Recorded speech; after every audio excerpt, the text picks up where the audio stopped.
केउं भगवान को केउं फूल प्रिय होता है काहाकू केउं फूल चढ़ाइले मिलता है पूजार फल। भगवान को अर्पण करा जाउथुबा विभिन्न द्रव्य मध्यरे पुष्प अन्यतम।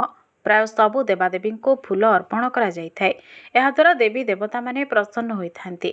शास्त्र अनुसार प्रत्येक देवादेवी को किछि निर्दिष्ट फूल चढ़ाइबा उचित होइथाए, जहा द्वारा पूजार उत्तम फल प्राप्ति होइथाए। तेबे चलंतु जणाइबा केउं देवादेवी को केउं फूल चढ़ाइले पूजार लाभ मिलिथाए।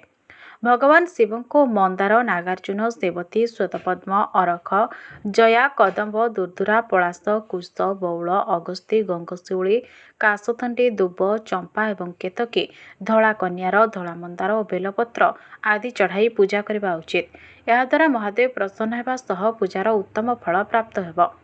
माँ दुर्गा को मंदार, कुंद, जयंती, नागेश्वर, पाटुली, नवमल्लिका एवं कन्यर आदि फूल पूजार्चना कले सुख शांति प्राप्ति होगा सह शत्रु दमन होता है। जदि सूर्य भगवान को चंपा, जाई, कुंद, पद्म, नागेश्वर, शमी, कुश, अशोक, पलाश, अगस्ती, शतदल पद्म, जबा, करबीर, गंगशिउली, कुसुम, बासंती एवं अरख आदि फूल चढ़ाइबा उचित। सूर्य भगवान को एसबू फूल दे पूजार्चना कले पूजार प्रकृत लाभ होता है। सेहिभଳି माता लक्ष्मी को पद्म, चंपा, अशोक, सेवती, कदम्ब, धतुरा, दुब एवं बेलपत्र आदि दे पूजा करने शुभ होता है। एहाद्वारा माता लक्ष्मी शीघ्र प्रसन्न होइथांती एवं आपणक घर धन धान्य परिपूर्ण करिथांती।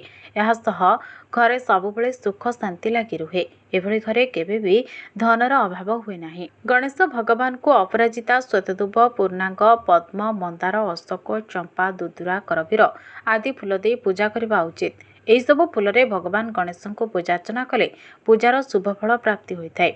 सेहिभଳି राधाकृष्ण को गोलाप फूल, कनियर एवं पद्म फूल आदि पूजा करने अत्यंत शुभ होता है। याद्वारा समस्त मनस्कामना पूर्ण होता है।